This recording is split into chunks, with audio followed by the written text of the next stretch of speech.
Well, hey everyone, welcome back to another exciting edition of the Liquid Weekly podcast. I'm your host, Karl Meisterheim, and with me as always, Taylor Page. Taylor, hello. Hey, Karl. Taylor, I have a question for you. Have you ever been on YouTube looking for Shopify development videos, and maybe you stumbled across this really handsome-looking guy from Germany who has this amazing content and does a great job presenting concepts in a very easy-to-digest form? Have you seen this guy? I have, yes. Yeah? I'm on YouTube looking for him all the time. Me too, and it's always sad when I don't see him. So anyway, we have somehow tricked him into coming on the show a second time. So Jan Frey, welcome back, and tell us a little about yourself. Yeah, awesome. Thanks for having me again. My name is Jan from Germany. I run one of the biggest YouTube channels on Shopify development. It's called Coding with Jan. And yeah, my main thing is education in the Shopify space, education for programmers, freelancers, agency owners, depending on how educated they already are. That's my main thing. Thanks so much for the invite. Yeah, it's great to have you. Yeah. And you've been busy recently, doing lots of cool stuff. Yes. Yeah. So where do we want to start? Work-wise? Lots of stuff going on. So I did come up with a new training specifically for the JavaScript side of Shopify. Then also some things behind the scenes going on with Shopify Academy. Can't say too much yet, but we're cooking something. That's super exciting. And then also going back to YouTube a little more right now. So I have a couple of videos in the editing pipeline already because I haven't uploaded too many in the recent months. I'm going to catch up on that. And things are picking up momentum again. That's really why we wanted you on the show. This is more of a wellness check. We hadn't seen your content in a while. We wanted to check it with Jan. So Jan, are you doing okay? Because we miss you in the YouTube space. Yeah, I figure people might think I forgot my password or something. But I'm still here. I am working with people, and I'm still working in the space. Now I just have to talk a bit about it. Yeah. Yeah, that's awesome. Yeah, I need you every time I run into a problem and I'm like, oh no, I need a new Jan video so that way I can figure this out for a client. That's. Exactly. Are you guys still working with clients a lot right now? Like, how does the pipeline look? Yeah, so I still that's my main gig. I have a handful of like regular clients that I work with, and then I onboard some people. So I have what I call my big three. Those are like three like steady ongoing client work every single month. I've just worked with these folks for years. Great people. And then I also get to do kind of like little one-off projects too. So someone just needs a handful of sections, or we've got to fix some issues on a site. So do a little bit of that, and then obviously Karl and I are not quite full time yet on the podcast. And then not quite. also have Shop Dev Alliance and all this other stuff. So staying pretty busy over here. Karl too, still working. Yeah, I do got a couple main clients I continue to service, and then obviously the podcast, the newsletter, and then trying to start my mail modeling career. It takes a lot of my time too, but I try to work in some extra development around that too. That's I've always been wondering how you juggle all these things at the same time. Yeah, no. How does he do it? Nice. That's pretty cool. Maybe this is also like, or this could already lean in the conversation we had planned for today. Getting started as a developer in 2025. Yes. Where are your clients coming from at this point, guys? Because you have like this LinkedIn presence, Karl has the newsletter, the podcast. Like, how does that even work for you as experienced developers? At this point, for me, most of my stuff comes from referrals, because I'm not actively marketing myself simply because I don't have any extra capacity. So I'm kind of in a unique situation in that regard, I think. But Taylor, it's a little more sink or swim for you, I would imagine. It's been helpful to thankfully I'm a pretty strong swimmer. Thankfully that's it's for the most part, it's been good to have like some relatively like steady ongoing work with folks that I've just established relationships with, and then the referrals thing comes up a lot, and some of that's just time in the system, which I think probably when you're talking to new folks, right? Like that's the hard thing of like, oh, like you get these referrals after you've been here for a long time, but they haven't been there for a long time, so that's not really super helpful for them. But I had a client pop in from like 2 years ago, and they like circle back around like, hey, we did work 2 years ago. Can we do X, Y, and Z? I was like, sure, that's great. Thanks for remembering me and wanting to work with me again. But nice. As far as like a lot of the new people, Just having a website up, creating content different places online to point people back to your site, like that's been helpful. LinkedIn and YouTube videos. I also don't do a lot of YouTube still, and obviously not anywhere near the quality or caliber of what you're putting out on YouTube either. But still, I have people reach out from seeing a YouTube video that I did like a year and a half ago.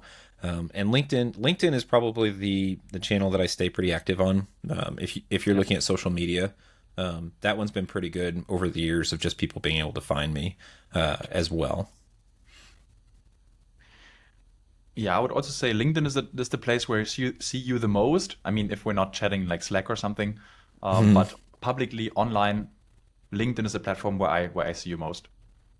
Yeah.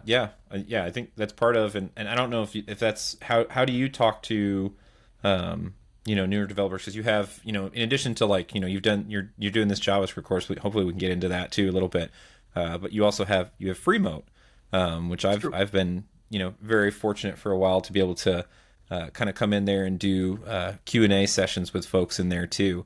But how do you talk to like newer developers? Freemote, I don't know if you want to talk real quick about what Freemote is, and then like maybe how you talk to people about that. Yes. Yeah, I think that makes sense. So, Freemote is our flagship bootcamp, and this is basically for people who have zero coding experience, or at least it's suitable for them. So we start teaching them like HTML, CSS, JavaScript, the fundamentals of Shopify, and then we either help them become freelancers or help them land like full-time tech jobs, depending on what the person prefers also.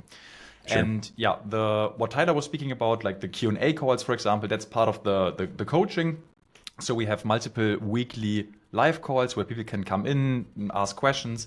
And then, yeah, Tyler, it's been a pleasure to have you as a mentor. Therefore, like, how long has that been? Like 3 years at this point? Two Yeah, and a it's half? been several years. It's one of my favorite things I get to do. So I'm super grateful that you haven't kicked me out yet. I must be doing okay.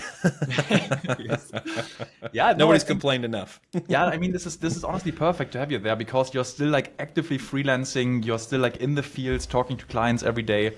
And then for me, it's been mostly education for a while. So I think Yeah. I became kind of good at like teaching the concepts to beginners, but you're more like in the fields on the playground, if you want to call it that.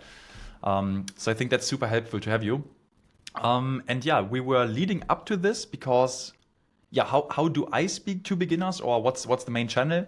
Yes, Freemote is still one of them. I'm also still hosting one of the Q&A sessions myself. Then I obviously read all the YouTube comments. I'm also active on LinkedIn. Recently, I've also published a short mini course on like page speed optimization, and I got a lot of feedback from that. So yeah, there's always like some channel, and yeah, I would say it's a mix. It's a mix, a healthy mix. Yeah. There's a huge mix of it. So do you find that that's maybe if you are getting into freelancing, or if you're getting into like working with clients, is that the thing that you find people have the most questions about, is where to find clients? I mean, I know it's a common question for people. Yes, it's a complicated question, and it's what I would say is most people who want to become developers, they usually think they're lacking the technical skills. Yeah. And then they start picking up, let's say, HTML, CSS, JavaScript. They learn about Shopify as a platform. However, they're still not able to find jobs because like no one knows them at this point, and they don't know how to reach out, etc. So I think the biggest problem beginners actually have is getting clients, or what you just described. Yeah. I think that was definitely a hard thing for me to understand. I got very excited because I used to be a social worker, right? Totally different field. And I got very excited. I thought the only thing that I had to figure out was, okay, how do I build this, right? Like this is, I need to figure out the code part. But yeah, there's so many other parts to that. So, and I think that's a pretty good way to start talking a little bit about maybe this overarching topic that we were hoping to get into today of like, how do you become a developer, right? In 2025, right? There's obviously different facets to that because there's different things that you can do. You can be a freelancer. You can go work for an agency. You can go work for a brand. There's some brands, some folks that I know that they just work for a big enough Shopify Plus brand where they have full-time Shopify developers on staff. So you could be an in-house developer as well. So lots of different opportunities. And so what would you say, like, if you want to start digging into how do you get into development in 2025, like where does one start? Yes, yeah, super interesting. First, I would say it definitely changed from a couple years ago. So let's say in 2021, there was, let's say, less competition in terms of development. Like more people were looking for simple projects like store setups, basic customizations. And I think now you almost have to be a bit more qualified because let's say a store setup is almost became a commodity at this point. Like so many people can offer it. And especially as a beginner, you don't really have an edge to set yourself apart from like other people offering it. So I think today it comes, or it's a lot more important to make a professional impression, to have a solid portfolio, some work you can show for, and then excellent reviews or customer reviews if you've already been able to land a few projects. And it's a lot more important than back in the days. What do you guys think about this? Yeah, well, especially and Karl, you're muted. Especially with the new AI setup. I don't know have y'all seen that, where it's like you can just prompt with Sidekick and it's just like, just set up my store. So if you're a merchant and you don't know where to start, you can just now, I haven't seen this yet in a shop yet, but this is what they're working on and rolling out here soon for general. But they just a prompt from Sidekick to like just set up a basic store, in which case, if you're just offering super basic services, that's going to be really hard for you to make a good impression to merchants. Although to some degree, I would almost argue just understanding the Shopify admin is a bit of a skill now. It's kind of hard to navigate stuff because there's so many different things you can do. So maybe adding that to your list of skills or things that you can do to become specialized. I think that's a big part of it, right? Especially if we're talking about development, we're talking about Shopify development specifically. Karl, what you got? I was just going to say, I think an aspect that a lot of people overlook, especially when they're first getting started, are the soft skills or people skills you could bring to the table as a consultant.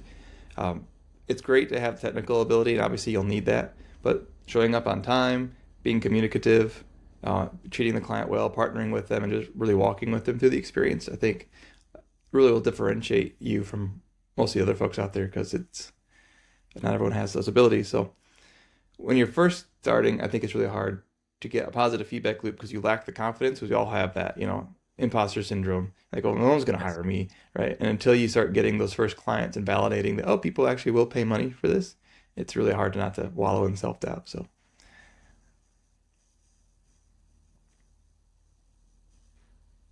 it's my 2 cents.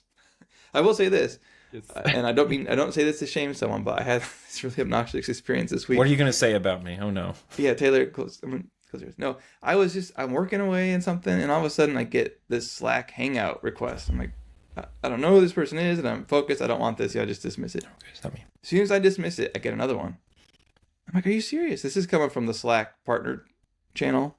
Oh, like no. the general one. I'm like, come on, guys. So I ignore that one. I get another one. I ignore it 2 more times. Finally, I find this guy in DM. I just say, stop. And that was the end of it. But I never heard anything else from him. But don't do that. That's not a good approach to trying to find a client. Yes. Yeah, the cold outreach, I think, is a hard thing to do well, and I've talked to some people about that. Jan, I don't know if you get this. Probably it comes up quite a bit where people ask, like, what's the best way to approach somebody? A lot of times, and I don't know, like, at least for me, a lot of times that's not my goal, right? Like what you had talked about a little bit was trying to be in a position where you get the reviews and you have a solid portfolio, you have some way to demonstrate your work. And one of those ways is, some of us create content online and those sorts of things. And kind of the analogy I give is like the idea of like breadcrumbs, right? In different places online, and then everything kind of leads back to your site so someone can reach out. But I think that's a big part of it. Is a lot of times I don't want to reach out. I've sent 5 cold emails, I think, ever. And like one of them was successful, but everybody else just talking about like, you just got to blast the cold email to have a 3% acceptance rate or something like this. And I'm like, I don't know that that's the way you want to go. I think you can, find success like what you'd said, like putting a good best foot forward, being presentable. And then a lot of times clients will end up finding you as long as you're active in the spaces that they are. Yes. Yeah, super interesting perspective, especially the cold outreach thing, because I'm actually doing cold outreach myself at this point.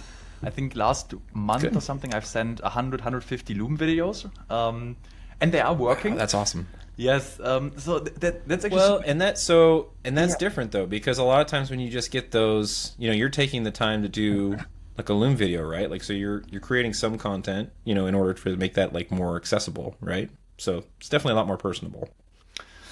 Yes, and that's also the thing because there are essentially just two ways to get in touch with customers anyways. Like it's inbound, either people contacting you because you have some content out there, you have your website out there, you're posting on LinkedIn, YouTube, wherever. And the other method is kind of the outbound, right? You approach other people, but then it has to be done right. I mean, Karl gave us the prime example of someone just spamming you or harassing you, basically. And I mean, we've all got these like super generic message. Hey, I'm so impressed with your work. I mean, start with the compliment and then do the ask. Yep. Yes. And you read the first sentence and you close out the message. So that's not how you do it. So basically, I think, or what I found best is kind of a hybrid approach where you have some content out there. For example, in my case, it would be the YouTube channel. For you, it could be LinkedIn. And if you then combine that with outreach, it's almost not like cold outreach because the people have seen you like over the years a couple times, or it's almost like warm outreach if you want. And you already enjoy the trust, and then you take the time to shoot them a Loom video and a personalized message. I think that still works. So there is some case for outreach, yes, but it has to be done right and not in a spammy way. Yeah, definitely. That's the big part of it is it isn't, you know, you're putting a lot of thought into it. Like when you're actually going through, I think there's this appeal, or, you know, I get tons of DMs all the time of like, how would you like us to send like 10,000 messages a week for you or something like this or whatever. I'm like, I would not want you to do that. Like, you know, well, and for one too, like the scale is different. Like if you're an individual, like, so let's say you're a web developer who wants to be a freelancer, my tactics are different as opposed to someone, if you're an app dev, or if you're trying to sell a course or educational material, those sorts of things, you know, your audience can be huge. It's very, very scalable versus me. If I'm a freelancer, I can only work with maybe 10 clients a month, meaningfully in a way that's actually going to provide good results. And so, I don't want 10,000 messages a month or whatever. So, you know, like it's approached, I think it's based on the kind of developer that you want to be, or even the kind of business that you want to run, if you want to look at it from that perspective. You know, it's interesting you guys talk about producing content, breadcrumbs and whatnot. There's a TED Talk, I think it's a TED Talk, called, I don't know, remember the title, but something about creating a luck sale. Have you ever heard this term before? Luck sale? Yeah. What is that? The idea being that the more you put yourself out there, the more content, you basically building yourself a sail that catches the wind of luck, I think is essentially what it is. It's the same sort of concept, right? You just kind of, the more you're interacting with audiences, the more opportunity there are for people to see you and to find you. And that can really lead towards opportunities. And then, you know, to your guys' point too, I think, was it Nathan Barry wrote a book a long time ago, something Authority? Can't remember the exact title either. But the very act of like publishing content does so much to cement you as what people perceive to be an authority. And if you think about walking down the street, if you're going to go purchase something, if there's like a big established store that seems very put together and has a nice sign and whatever, compared to like a little alley with a, you know, unmarked door and a dark staircase kind of thing, you're going to want to go to the place that you perceive to be the established, well vetted, you know, good store, as opposed to like the shady alley kind of thing. So the more you can do, it's all about perception. I don't think people realize that. You don't have to be an authority necessarily, but you can create that identity as an authority. Yes. Yeah, I also feel what we said earlier in terms of referrals is interesting because you guys said, okay, it's very difficult for a beginner to get these kind of referrals, right? So what we sometimes recommend is approaching, let's say, designers, marketers, like not specifically development agencies, could also be development agencies, but then still introducing yourself like as a developer with a solid portfolio. Maybe you have some content out already so that people could check you out if they are interested. So I feel you can even, let's say, provoke the referrals in a way if you spend time building meaningful partnerships. Yeah, I'm curious if either one of you in your freelancing time or Jan, if this is something that you recommend. I've got some developers that I work with that they actually have kind of their own mini referral program even that they've constructed where it's either it's not always like money back. I think the most common thing I've seen is like kind of like a credit towards work. Like, you know, hey, like if you get a referral, that closes the next time you reach out for a job, you'll get 3 hours free or something like this or what have you. I don't know maybe if anybody's seen or heard of like good referral structures like that. I've experimented with it a little bit. The thing that I think is hardest is trying to keep track of like who's supposed to get what. That's even a small shop, freelancer like me, it's kind of hard at a certain point to make sure you keep track of that properly. Yeah, true. Karl, you want to go first? No, I don't want to talk about Taylor's crazy pyramid scheme plan. No referral plans whatsoever. Just everybody pays actually 110% more if it's a referral. Yeah, so on my end, I've tried some referrals in the past. So what I usually did, or what I agreed on with the developers, is 15% trust based on the first project or first real invoice. I mean, project could be anything, right? And if it's like a super large project, I wouldn't expect like a share on the entire project. But we said, okay, then it should be like the first real milestone invoice. And that's all trust based. So it had to be a mutual agreement. And Right. I also never had a contract or anything with like anyone in that regard. So it was always trust based. People would report if they closed the first project. I was happy if I had someone to refer, like someone qualified. Yeah. Because that's always better too if you actually have people to refer to. If like you're booked too far out or you're too expensive or whatever, or if it's just not your area of expertise, just that you have people that you can say, oh, I can at least send you a couple of names or send some folks your way. That's really huge to have, and that part of that's like building at least a bit of a network to some degree. But yeah, I think it's always better than just telling somebody no. Like here are your options. Right. You know? Yes. Yeah, it's also wasted potential in a way. So yeah, I would always try 100%. to. Yeah. Yes. So no, that was my experience with like referring projects myself. But it's also not a priority of mine because, as I said, then at some point I stopped doing the kickback thing. I just started referring projects to like people in our bootcamp and people in our training, so the people I work with basically. And I don't expect any kickback from them. I'm just happy if they can land their first projects. But I also don't get enough requests to have a project for everyone. Yeah, so people still need to be independent. They need to learn the strategies. It's more of a bonus if you want. Yeah, and I love the concept of goodwill referrals. I know there's this concept or idea if you're a freelancer or your agency or whatever, of like you have to kind of nickel and dime everything and make money off of everything. I think there's a lot of value in just, hey, like, I know you can do good work. I know you're going to do a good job here. Maybe in the future, if you have something, you can send it my way. I think that's great too. Yeah. Yes. But it does stress the importance so of finding a community. Oh, I'm sorry. Go ahead. Ian. Yes, no, go ahead. I mean, yeah, I think that's really the most important thing. Like what we talked earlier about, like making the professional impression, being perceived as a professional developer. Yes, so maybe we can jump in a bit more on that, or how you do this, or what would be the best way to do that. Yeah. So how to be a professional developer, like come across professionally? Yes. What would be your best tips? I want to hear that. How would you approach this? You had like no credibility to your name yet. You had like zero awareness in the space. What would you do? Like, okay, you've learned the technical skills. What now? Yeah. Well, I'll go first, Taylor. So I was say, I don't know that I can speak to that. I don't know that I come across as a professional developer. Yes. Well, no, I mean most of the time. So if I was just getting started from scratch and I knew what I knew now, I would do a couple things. My first strategy would be I would look for a network, a community, sort of like SDA or some of the Slacks, whatever, just to get in a network of folks where you could begin making some of those contacts and having places for people to connect with you on a peer level, right?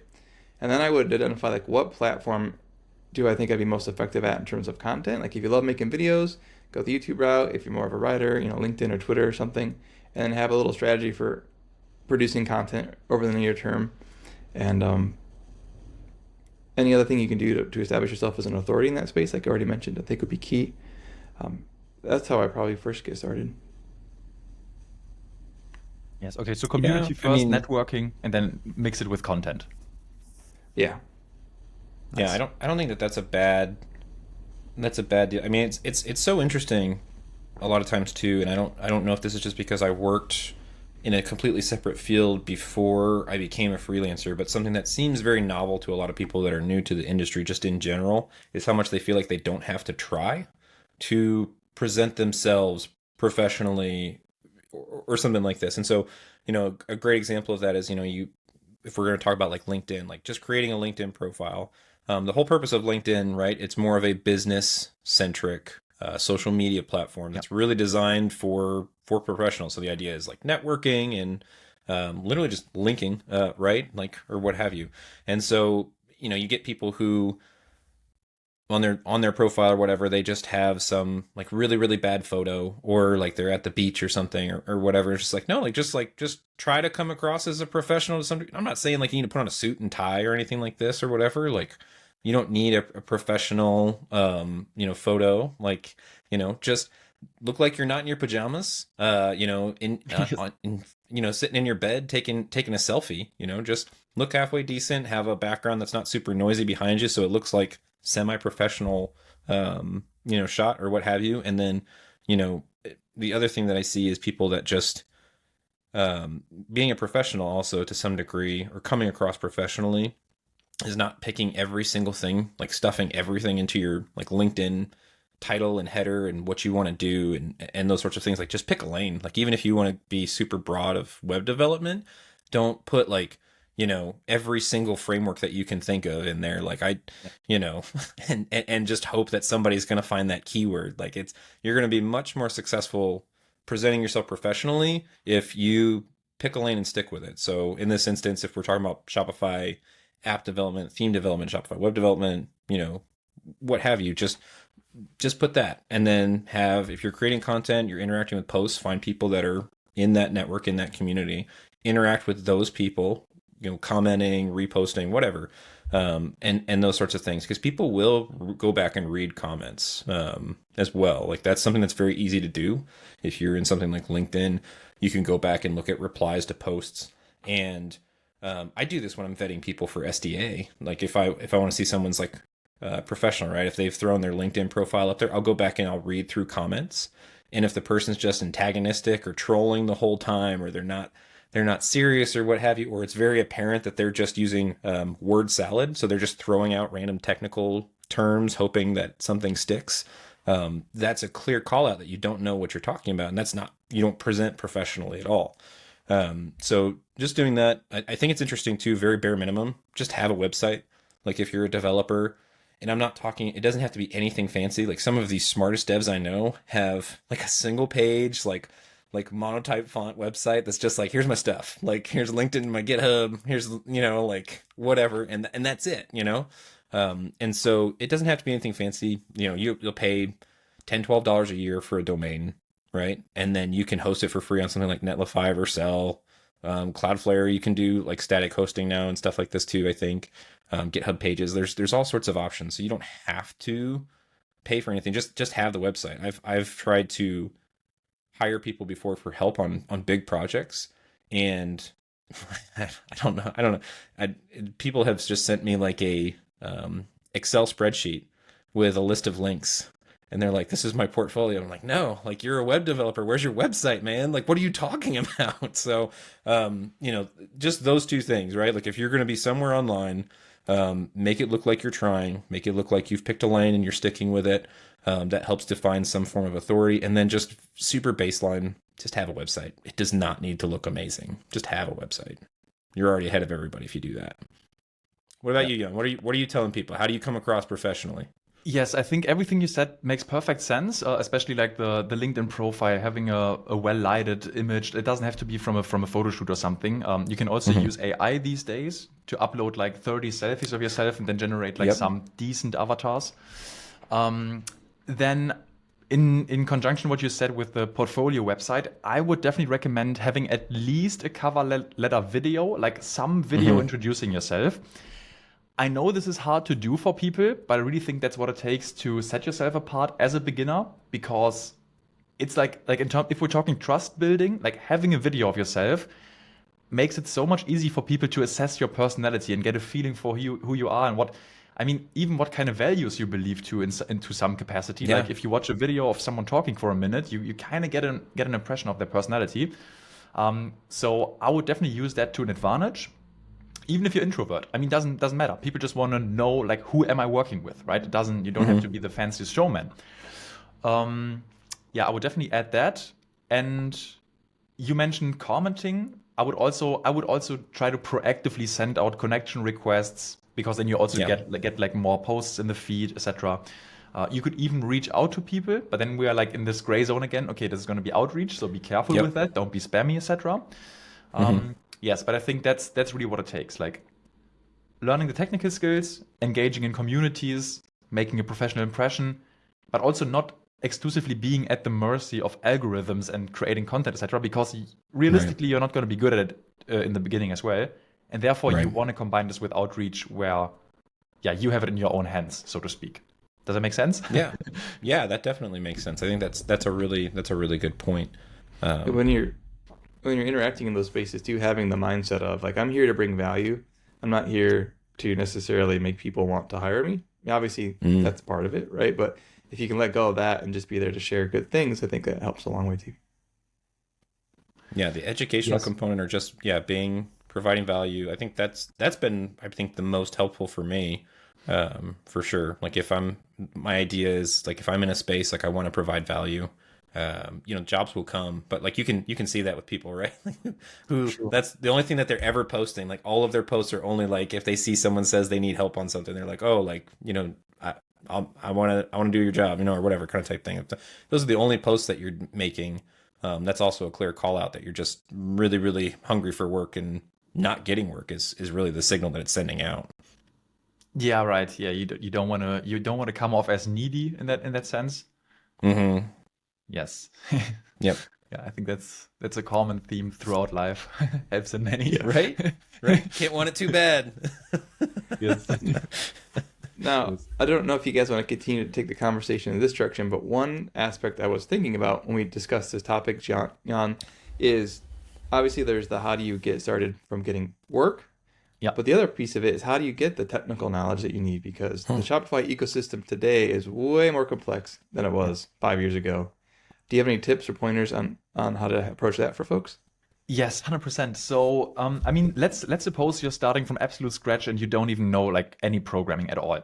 Then I would definitely recommend starting with HTML and CSS, the two most basic languages of front-end development.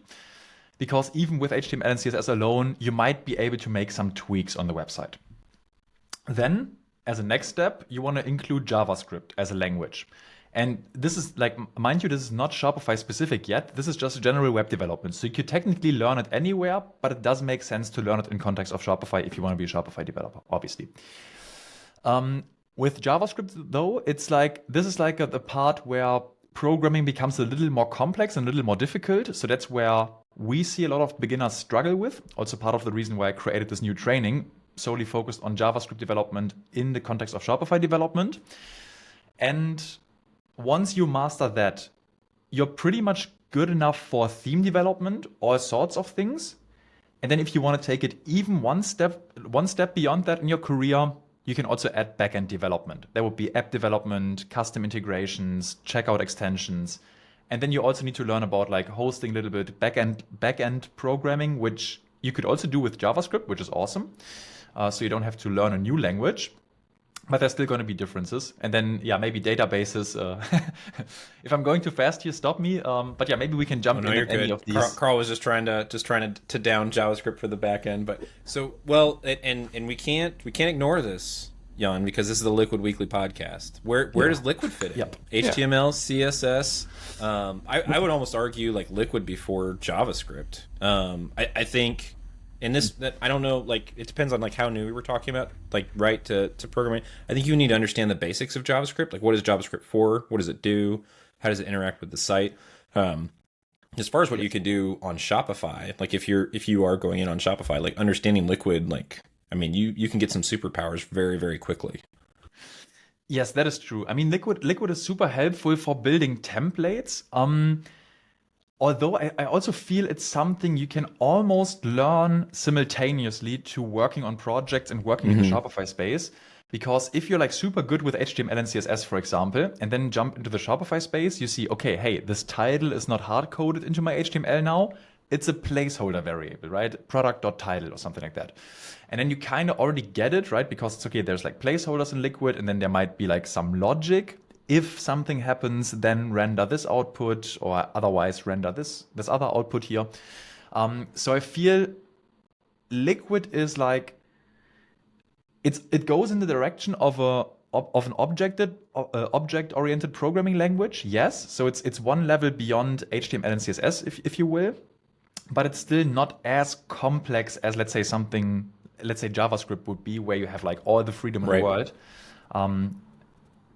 Yeah, so that's where I would like put it in between. Maybe between, like, after HTML, CSS, in conjunction with JavaScript. It's hard to say. Yeah. I would learn it simultaneously, honestly. Yeah. Yeah, and it is, like, Liquid's pretty readable, right? Like, I think that it is, and so that makes a lot of sense. That if you're doing HTML, CSS, and you just start working, you're capable, once you get HTML, CSS, with working in some theme work, and like you're naturally just going to pick up some Liquid while you're doing that, and getting good at JavaScript. Yes.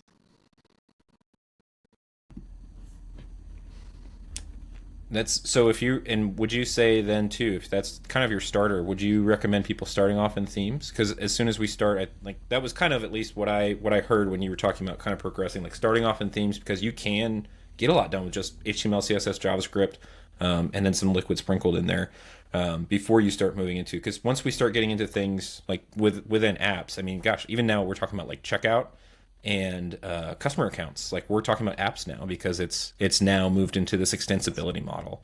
So, which I think, in talking to some folks who are newer, I think that's really discouraging, right? To see they kind of get to this point where they're like, well, this is as far as I can go. So, like, I'm not going to be able to do a whole lot if I can't do the whole Shopify stack, so to speak. I don't think people realize like how much you can actually get done with just the basics. Yes, true that. Would totally back it up. And then I think, I mean, it's also a good thing that the other half of it, like checkout extensibility, app programming, is kind of its separate domain. There's like less competition at this point. So if you can be very qualified in that realm, you will also have a lot more opportunities in the open market, in the job space. So I think it's only a benefit in that regard. Yeah, and there's more to the nice thing is, right, like about in Shopify Dev at least, you don't just have the public apps. Like, you can do custom apps for clients, merchants that you're working with, which is really, really nice to be able to offer that as a service. So like you said, there's not a ton of people that offer that all the way across, from that perspective. A lot smaller pool of people there. Yes. I don't think we can talk too much about a lot of this stuff too. Oh, go ahead. I'm sorry. Yeah, I was just asking, do you still remember my friend Robin, the developer friend, that we also came to Toronto together? Yeah. And yeah, his agency is very much about like building these custom apps, building also public apps, but they build apps on behalf of other people. I think that's their thing. Not saying they don't do basic projects, but that's what they're most passionate about. Sure, what that's they're what their really thing good. is. Mm-hmm. And I think they're booked out like 3-4 months in advance right now, and it's like they are rather lacking good developers in terms on the talent side. So if his bottleneck is finding qualified developers to scale the agency, and that really goes to show, like, if you're a beginner, if you're qualified, if you specialize in these kind of things, it's easy to find work with agencies, potentially even like your own clients. But yeah, just something to be aware of. Yeah, definitely, for sure. And remind me, Jan, that was Robin and you and I were in Toronto for, was that Editions.dev last year? Was that? Yes, was it that was. What that was? Oh, yes. Karl, were you there for that? No, I was still experiencing the Afterglow of Unite 2019. I didn't see the need, but... Jan, you're going this year to Editions.dev, right? Unfortunately not. I have some conflicting events. I can't make it this year. But I'll try to be there next year. However, I will be but when is that? May? I think May. The Matt D'Souza event, like his app wide event. France, right? Exactly, Paris. I mean, that's not too far from here. So that should be like around 200 people, or 200 tickets were sold. And amazing. There might awesome. Yeah, there might also be some other smaller events in September. I'll have to see. So I will be out for a little bit, just not Editions, unfortunately. Bummer. Well, he's not a free agent anymore, Taylor. He's got other constraints he has to embrace in his life. He's got other constraints that he's got. That's right. Well, Not as easy anymore. It's rough, I told you. Well, that's so. I think this is really great. And Karl, I didn't know if you had anything else that you wanted to go on that line. I had another question that I wanted to ask, kind of in relation to this, but I wanted to make sure you got your digs in there. Maybe after your question, we could talk a little about this new JS thing he's working on. Okay.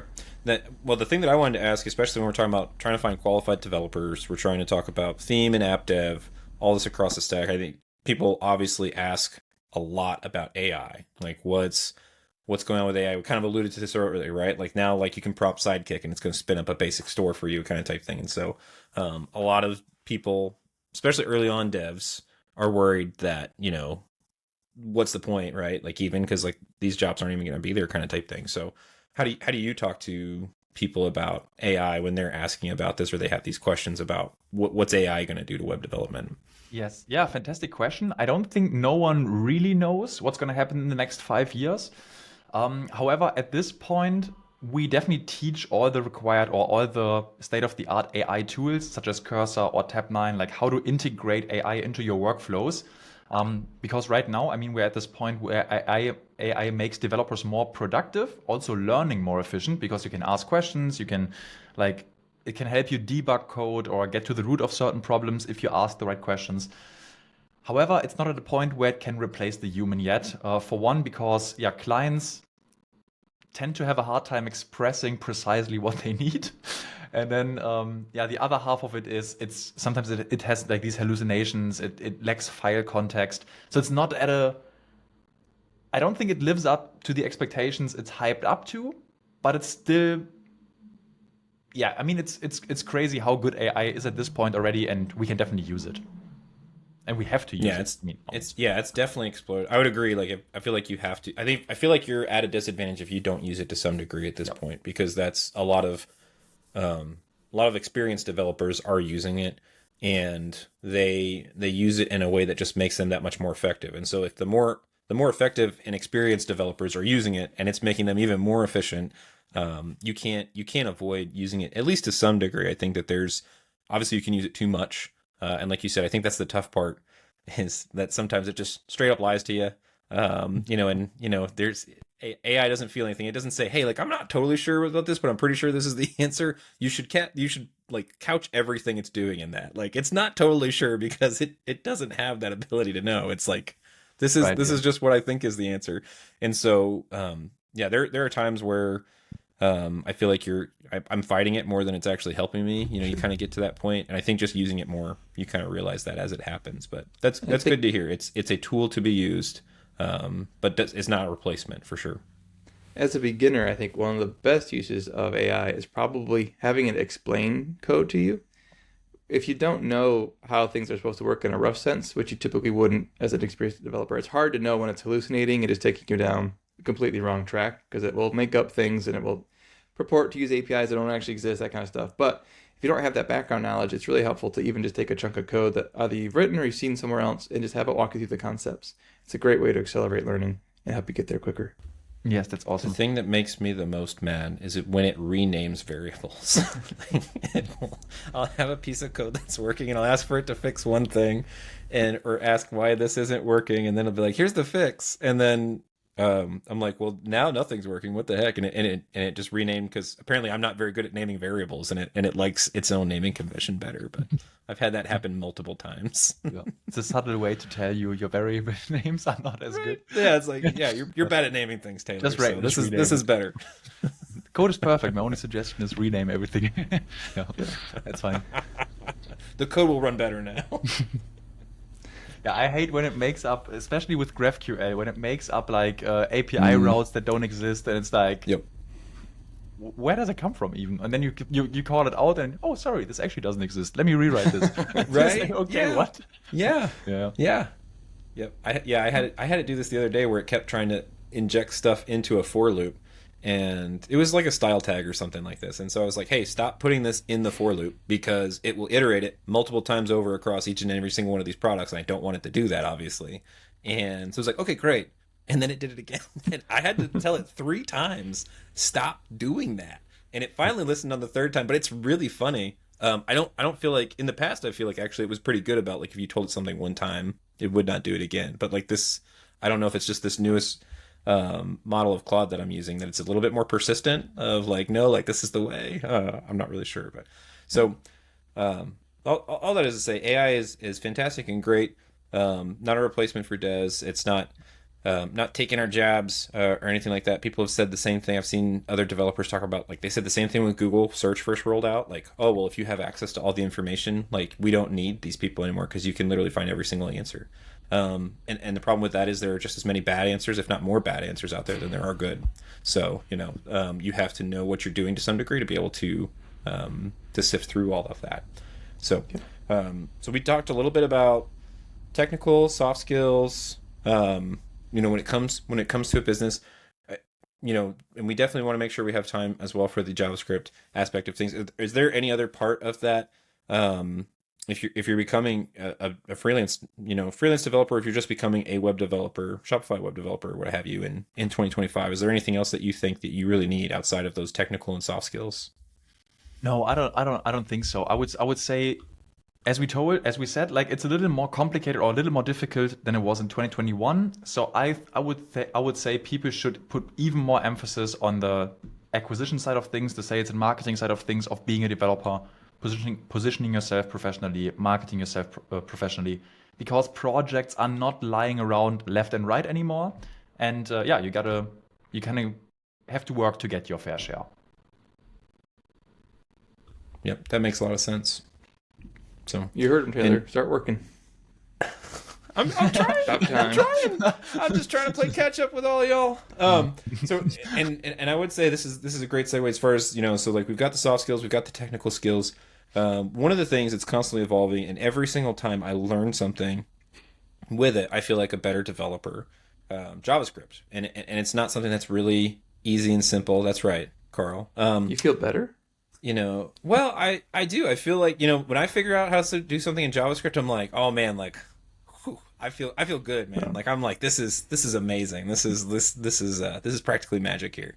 And so, so you came out with a course thing, like you've worked with a lot of newer developers, even developers that have been doing this for a long time. And one of the things that you've seen people struggle with is the JavaScript, right? And so there's a lot of cool stuff that we can do in JavaScript on Shopify sites. And apps, everything across the stack there, and so like it becomes very, very applicable. It becomes a very, very good tool. So you create a whole course on that. Do you want to talk about that a little bit? I would love to, because honestly, it's one of the best trainings I've designed to this date. I think I started working on it mid last year, and this pretty much came about after working with all the students in our boot camp, and I was talking to so many agency owners, like what kind of developers are they hiring, what kind of interview questions they give them. And then I thought, okay, I'll combine all these different data points I have, also what people ask on YouTube, etc., and just put it in one cohesive, concise training. This training is a little more advanced than the bootcamp because we already I would expect people to already have like the HTML and CSS foundations. They should know Shopify as a platform, so you should know like the admin dashboard, how to create a product, like the basic Shopify functionalities. And then we're starting with the best developer workflows, like how to use the CLI, how to use the GitHub integration, how to use AI, what we just talked pretty much, like the most common AI best practices at this point. So this also scales with agency processes later on using the GitHub integration. And then we dive, it's pretty much project after project where we explore different JavaScript concepts and we learn them in the context of Shopify. So for example, as you know, the Dawn theme works a lot with like web components and building custom components for each new section or new feature. So we use that a lot to stay organized. Then common topics that people struggle with, like AJAX calls, like how to see the network requests in the background, how to do that to begin with. So we're really, I'm putting so much emphasis on explaining the concepts first, because I think that's the only way people will be able to project this onto any kind of project. But then we're also practicing like in real world scenarios. I think it's a pretty good training. I don't want to like over promote it here, but it is one of the best trainings I've designed to this date. That's awesome, and you've designed some very impressive training. So that's really saying something. And I think there's there's a lot of stuff that you can do if you're working in Shopify themes, right? So I'm assuming y'all are talking about like the cart API, like interacting with that, maybe getting into some section rendering API stuff. Like you're dealing with all those, and there's a lot of cool stuff you can do. There's also a lot of caveats to that. So I'm sure you talk probably about like the things that you have to think about as well, because I think that was one of my first exposures to the section rendering API. I was like, this is amazing and super cool, and I implemented it on a site, and then I broke a whole bunch of other stuff and figured out that I actually couldn't use it for what I wanted to use it for.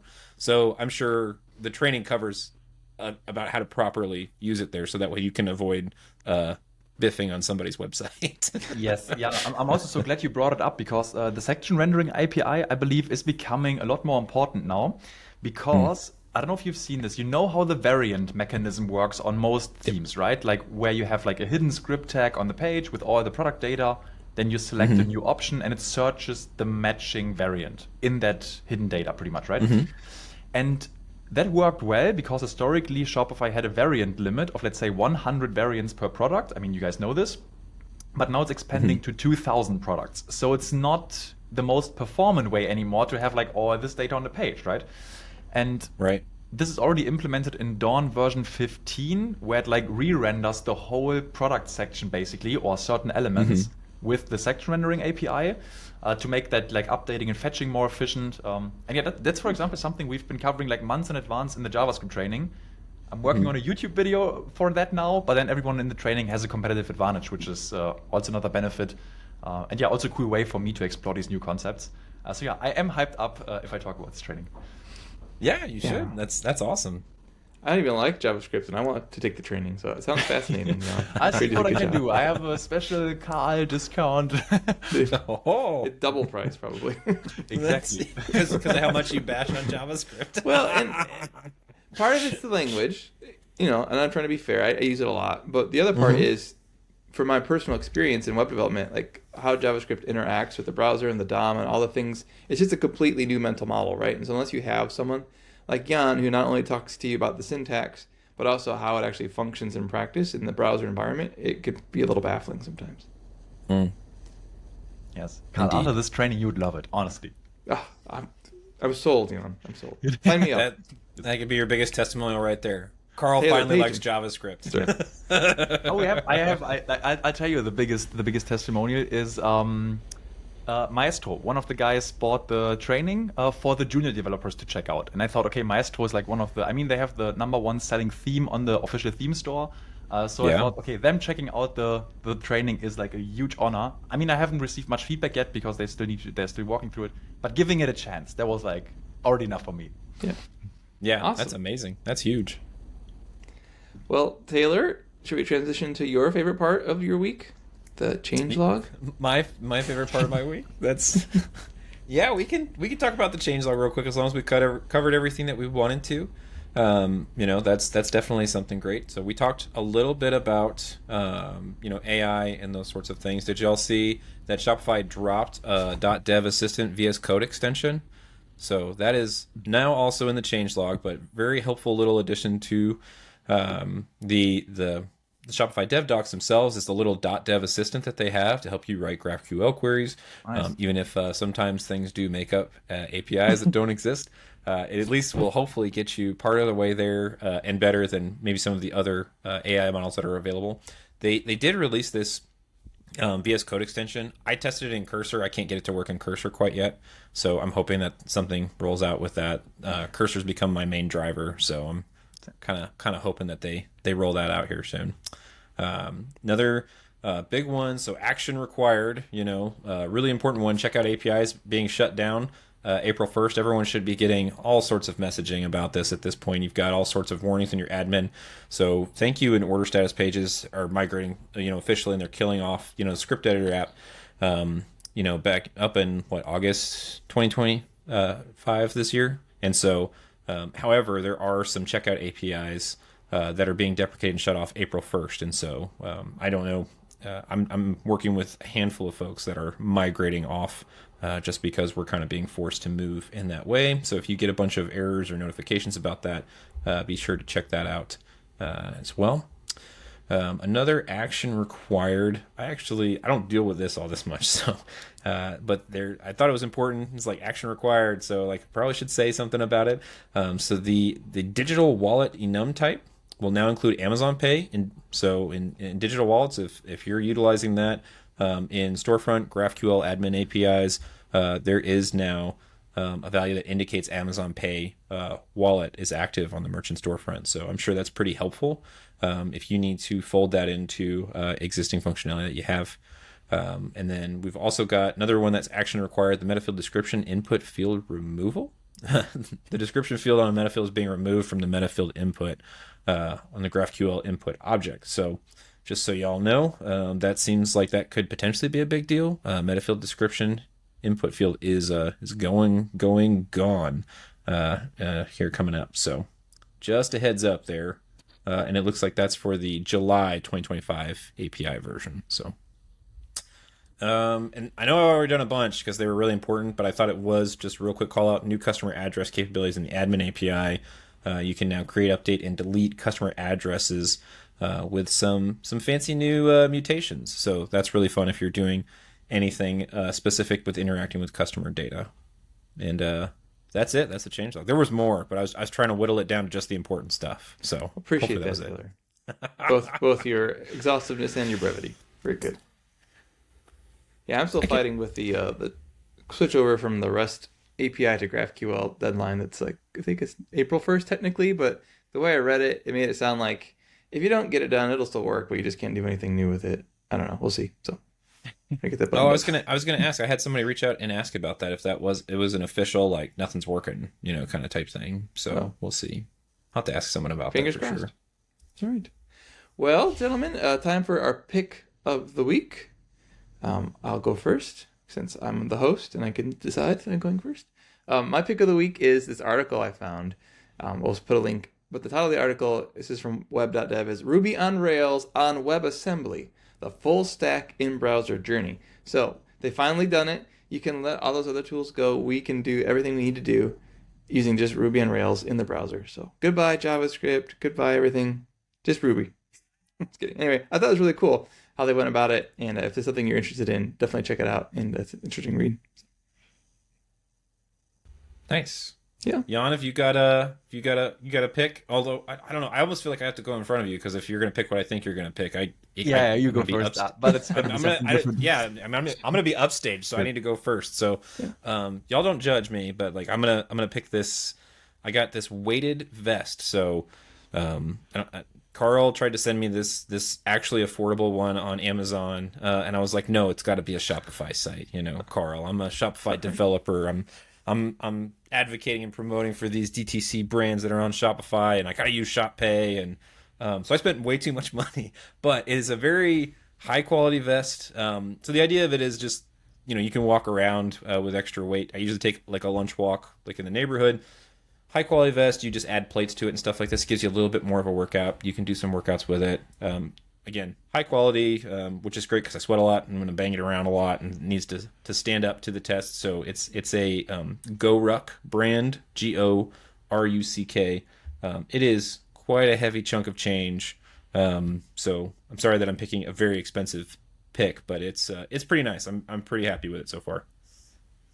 Nice, amazing. I want a picture of you walking around your neighborhood with this vest on. I'll send you a picture. Thanks.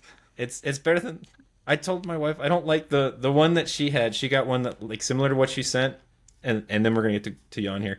I was like, I don't. It looks like I almost got like a bomber vest on if I wore one of those because it's got like all of like it uses sand is what hers uses, and so it's like these tubes all over the place, and I'm like wires like sticking out, big old 6 foot dude walking around with like I was like nope, like I need an actual like a plate vest is what it is, and so but yeah, I'll send you a pic. Thanks.